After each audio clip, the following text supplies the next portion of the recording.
Hola, bon dia i bona hora a tothom. Avui us vull parlar de l'origen d'una de les cases més boniques, modernista, burgesa, que tenim a la ciutat de Terrassa. En aquest primer vídeo us presentaré el que és la mansió del Sagrera, que és la Casa Alegre de Sagrera. Família de Sagrera és de procedència pagesa.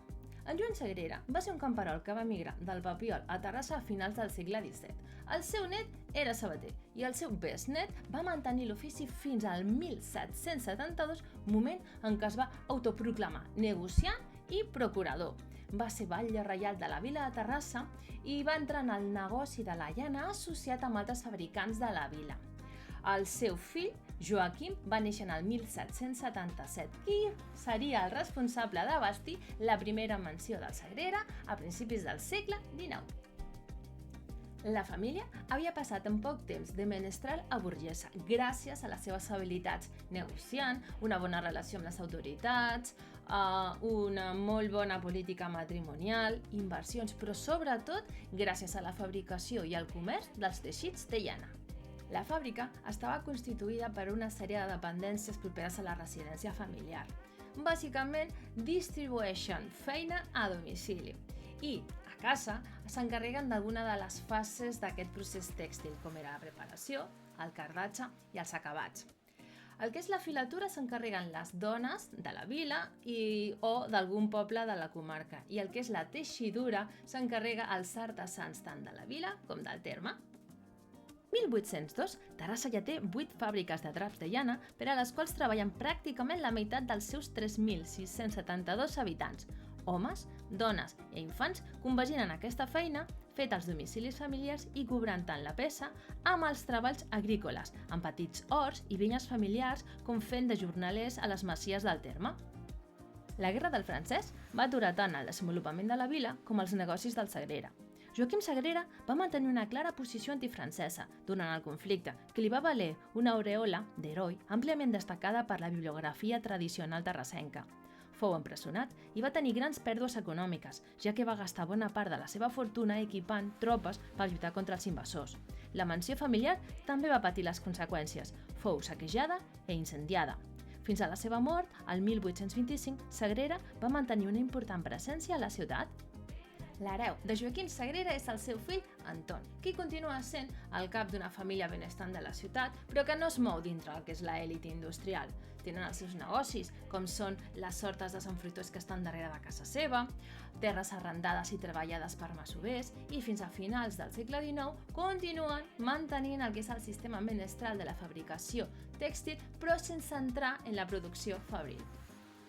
La casa té el seu origen a finals del segle XVIII, en concret en el 1768, moment en què Anton de Sagrera adquireix 2 casals en el carrer de la Fontvella. Posteriorment també adquirirà una casa veïna i en el 1783 al Castlà de Terrassa els cedeix 2 trossos del que eren uns horts, els coneguts com l'Hort Gran. Així doncs, tenim aquesta primera mansió del Sagrera a començaments del segle XIX.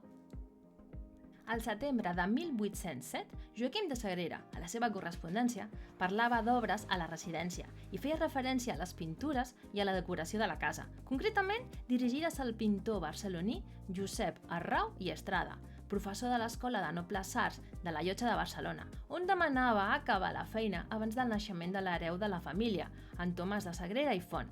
La casa tenia planta baixa, primer pis i 2 golfes a l'edifici principal, més tota una sèrie de dependències annexes on se situaven les instal·lacions per a la fabricació dels draps de llana. D'aquella primera mansió, avui només resten 3 cambres nobles al primer pis, les úniques conservades amb la reforma de 1911. La façana principal era esgrafiada i donava al carrer de la Fontvella.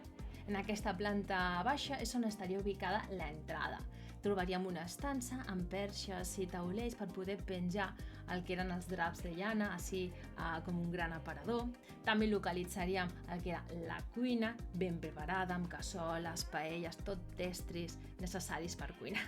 També tindríem un celler amb botes de vi, blanc, agri, també hi hauria el quarto dels Mossos i entre tot això també trobaríem ja el que són les estances més nobles, com el rebedor i el menjador de la família del Sagrera. Hi havia unes escales que comunicaven al que seria el pis principal, on trobaríem més de 35 cadires i espelmatòries que era a totes les parets. Aquestes parets estaven decorades amb pintures murals, fetes al tremp de cola de conill, i les del sostre eren pintades sobre tela. Representen la conquesta de Mèxic pels espanyols. A l'esquerra de la sala hi havia una cambra dormitori amb capella i oratori, on destacaven les pintures amb escenes del judici de Salomó. I a la dreta, el despatx i el quarto principal amb recuarto, que correspon a l'actual sala Salvans, amb pintures al sostre referides a Holofernes, general de Nabucodonosor I, rei dels assiris, a qui Judit va enganyar i li va tallar el cap. A la paret hi havia escenes referides possiblement a la mort de la Verge i a la visitació d'Isabel, que no es conserven perquè van ser arrencades o destruïdes en algun dels saquejos durant la Guerra del Francès. En aquest primer pis hi haurien més estances. Segurament estarien les destinades al servei, com seria el quarto del cel obert o dit de les criades, d'acord amb l'inventari. A més, tenim dues golfes. En una d'aquestes estaria el quarto del blat o el graner, on també es podrien deixar els estris vells, i la segona golfa tindria una funció molt similar amb aquesta. A l'edifici perpendicular a la mansió principal, com en el pati, trobaríem, a part del que és l'estable, tota una sèrie d'estances amb la maquinària necessària per a aquesta producció d'aquests draps de llana que es realitzaven que era en aquesta casa.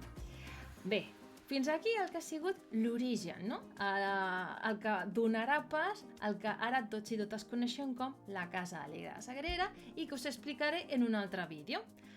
Doncs fins a la propera. Adeu, adeu!